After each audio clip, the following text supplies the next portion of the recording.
weirder by the minute. It was pretty strange to be at Dracula's castle with Tim. Yeah, absolutely. So cool. That's his dream. Absolutely, right? I think he's still there. Is Dracula still in there? We couldn't find him. It was daytime. There's a guy that does the bit. He dresses up like I got a picture of him. Vlad the Impaler. I still got a picture of him. Like Hollywood Boulevard, but there, outside the castle. I said to Alice, I said, he's got like Groucho's, he's got the Groucho mustache. And Alice goes, it's Frank Zappa. Can you imagine this guy's getting like, 15 Romanian bucks an hour or whatever to come out there, and he tools out to do his bit, and there's Johnny and Tim Burton standing in front of him. He's like, okay, now's my chance. I'm Vlad the Impaler, It's like, What was it? Like a stand-up Vlad the Impaler. Right. Jokes. Yeah, bad jokes too. Let's play some music, yeah? Got the Hollywood Vampires in the studio. You're listening to Jonesy's Jukebox on KLOS. We're going to play The Faces, a track called Too Bad. If you let go of your guitar, I get kind of feedback. That was Rose Tattoo. That track was called Nice Boys Don't Play Rock and Roll. And before that was the Hollywood Vampires, a track called As Bad As I Am. And then we started off with The Faces, Too Bad. That was the name of the track. Yeah. Hollywood Vampires are in the studio right now. Hi, boys. Hi. Hello, Jonesy. Hello. Yeah. So when I in a band, was that a band, P? Yeah. Remember? With Gibby Haynes and Flea was in it occasionally. It was a record, though. I remember playing on a record. Exactly. You played on, you played a few tracks on Yeah. Dancing Queen. You played the sitar. I did? Yeah, I think so. Man, memory. Yeah. Sitar. Yeah, you played sitar and Dancing Yeah. Queen. Sitar Hero. It was great. Watching Jonesy sit on the couch playing Dancing Queen, like a slow, sad version of dancing. Like ABBA. almost You mean the tragic. ABBA tune? Yeah, but we did it like real. Wow. We wanted to try to make it as sad as we could. I got to break that out. Can you guys find that track? I think I've got a... Pretty rare. Somewhere, I think I've got a 45... Is it? Really? I've got... Was there a 45 of any of it? Yeah, we did a vinyl, a yellow vinyl. With someone who painted on it, right? Gibby painted all these weird... I think I've got that somewhere. Yeah. Well, those are... What year would that have been, Johnny? Oh, man. 93, 3, 4, 5, somewhere in there. Yeah. And then not long after that, the Neurotic Outsiders was created at the Viper Room too, because that's where we did the gig, wasn't it? Exactly. Well, those, when I came in a while back, we talked about that, how much fun we had at Johnny's Club in those days, and how great that was, it was hanging around there. And I remember seeing Gibby there perform a couple times. Yeah. But we'd go and we'd play every Monday night. Well, we started off with your mate who had cancer, right? Mm-hmm. Yeah. That's how it all started. We put a band together for and you remember raise some money for Doug Feiger was on the gig that night. Yeah. Brian Setzer came and played, and then we decided, this was fun. Let's start a band. Okay, I'll see you next Monday. And then we're a band, right? Yeah, and then it went on and on. By Residency, every Monday, turned into a thing. It's great. Iggy got up. Colt got up, Ian Ashbury and Billy Duffy. Idol got up a few times.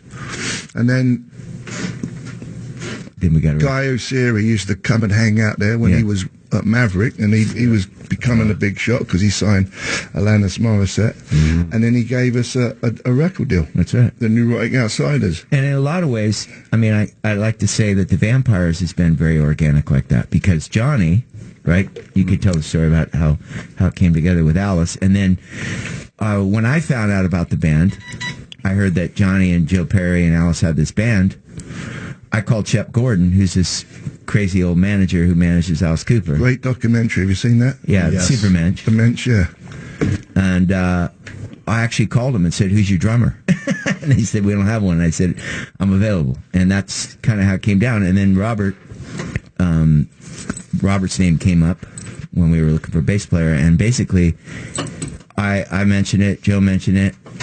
Joe Perry, and then Robert already kind of knew he was in the band before we even told him. Joe texted me and said, Johnny and Alice and I voted you in. So that's kind of how it went down. And Yeah. thanks, dudes. It was a good move. Even though I came up with the whole idea myself, but that's okay. I'll give him credit. No, I mean, it's funny because I think I mentioned it to, we and Joe were talking about it, and I thought, who could we get on bass? And Robert's great, and he just jumped right in, and we took off. We went and did Europe, and then we're going to do, we got 18 dates in 25 days coming up. I even looked at him and went, whoa. But Alice Cooper is like, that guy is He's a pro, right? He's a pro. Yeah. Does he sing the bulk of it? Everything? Yeah. Do you sing any, John? Just like background vocals. So no one else takes a solo other than Alice. He's the main singer. Yeah, Joe sings one, and then Matt sings. He sings Ace of Spades. I somehow Bruce, you sing too. I somehow got roped into singing Ace of Spades. I don't know how it happened, but That must be a lot of work. Johnny wanted to play it. Well, we did it on the Grammys. Yeah. And we thought, let's pay homage to Lemmy in our set, because the backstory of the Vampires. That was right after he Yeah. died not long after that, right? Yeah. Our show really is a celebration of rock and roll, and it's really about paying homage to all these great rockers that we've known that have passed, right? So the show, The Vampires, is Alice's original drinking club that happened in the 70s. In the Rainbow, wasn't it? Right. So that's kind of how the basis of the band was created, around this original drinking club. And then the covers on the album pays homage to the guys that have passed. Keith Moon was in the club. Right. John Lennon, when he came out for the Lost. Harry Nilsson. Harry Nilsson. And Mickey Dolenz was a vampire too. Yeah, he's still alive. Yeah. That's another living Morrison. Jim Morrison, all these guys, right? So then, when we lost Bowie this year, we added a couple of Bowie tunes. So we're doing a couple of Bowie songs, and we added the Ace of Spades tune. And then, I had a direct link with the band, with Motorhead. I played with them for a while, so I thought, okay, I hopefully won't get killed singing this song, being it's Motorhead, but it's really fun to He was do extremely nervous in Germany. I was. I had to talk Because him up. he was massive there, wasn't he? Lennon? Massive in Germany, and I was really scared I was going to get killed by some large Fräuleins or something. but You were I said to hoping. Johnny, I said, "Man, we're in Germany. This is Motorhead land." But anyway, so the vibe of the band is we're going out, we're celebrating this great rock and roll, and we got 18 shows, and we want people to come. So go on HollywoodVampires.com and come see us. It's going to be fun. All right. I had to do that. Sorry. I like It was that. in his contract. It's all right, man. You're doing great. Or go to Josie's Jukebox Instagram for some good comedy. Yeah. Right? Yeah. So when's the next gig? The actual next gig? July 1st. It's Friday. This Friday. And where is it again? I'm sorry. Pennsylvania. Bethlehem. Pennsylvania. Bethlehem? Yeah. Yep. If you go on HollywoodVampires.com/tour. Yeah. It's all there. That's too much for me. I can't do that. Yeah, we want to fill the places up, and it's going to be fun. And we're going to be going all the way across the country when we end up in California. So these are separate shows. They're not festivals. Some festivals. Some festivals. Yeah. Do you like doing festivals? Not my favourite thing. Yeah, it's cool. It's all good. It's all getting on stage and playing, especially with these guys, is so fun, man. It's great time. How long's your set? I didn't make it to the Roxy. How long was it? Hour and a half? Yeah, exactly. That's about right. Yeah. Any longer than that. Looking forward to the Coney Island amphitheater show. Never been to Coney Island. Yeah, I'm from New Jersey. I never We been knew there was a gig there. I have no idea where we're playing at all. What do you think of like Bruce Springsteen when he plays for like 5 hours? Without a break. It's insane. It is. It's insane that he actually does it and he's got the energy every night. Yeah. And it's insane that people actually stay there. I'm done after an hour, 15. I'm done. I don't care who it is. Yeah. It's bizarre to me that people just can't get enough. You know what I mean? There must be waterfalls of sweat. I don't get it. I don't get it. But I admire people who do it. who watch it and people who play it for that long. I just don't understand that. He's got a lot of songs. He does have a lot of songs. A lot of hits, right? He does. You met the boss before, John? I have. He's a nice guy. He was very sweet. He was very, very nice, and I met him actually he introduced me to his mom. He was like, "Hey, come here! You gotta meet my mom," you know. And he introduced me to his mother because on Mother's Day one year he took her to see one of my films, this Don Juan DeMarco or something, that thing with Brando, and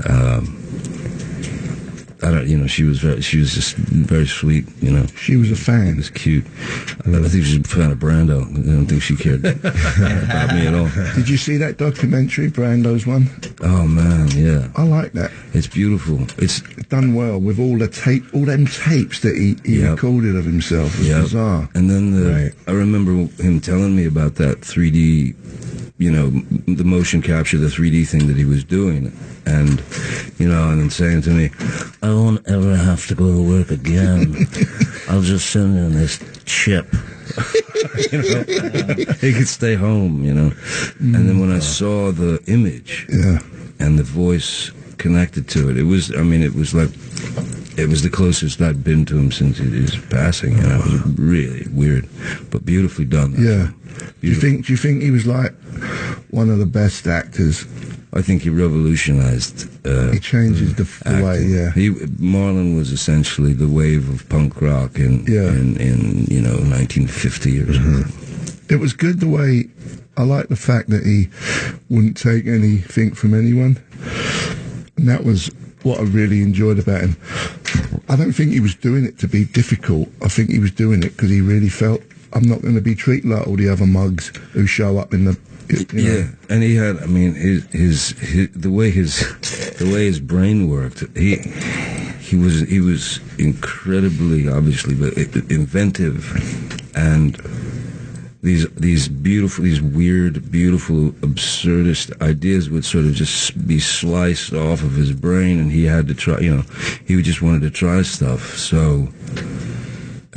Which directors don't like because they want it to Yeah. be exactly as it is in Yeah. the script, and Marlon just wouldn't do it. I mean, if you go back and watch Mutiny on the Bounty from Yeah. '62, He didn't like doing that, he was saying in the documentary. He hated the director. yeah, but he plays these scenes that you can't imagine anyone getting away with today, Right. like a sleeping cap, and he's just like, you know, real Yeah. foppish. Yeah. Amazing. Everyone's too terrified these days. But you only get Marlon Brando's every now and again. There's only one you know. You know what I mean? Yeah. He was great, and he weren't bad looking either. No. Even when he was old, I thought he looked great in Apocalypse Now. When he's got the shaved head. Oh, he was beautiful. Yeah. And he just, I mean, his whole, you know, demeanor, the way that he was, the way that he observed people, he would. People were just nervous if they saw him, you know, they just got immediately nervous. And if he said anything, you know, so you'd look at some chick and go, "Come here."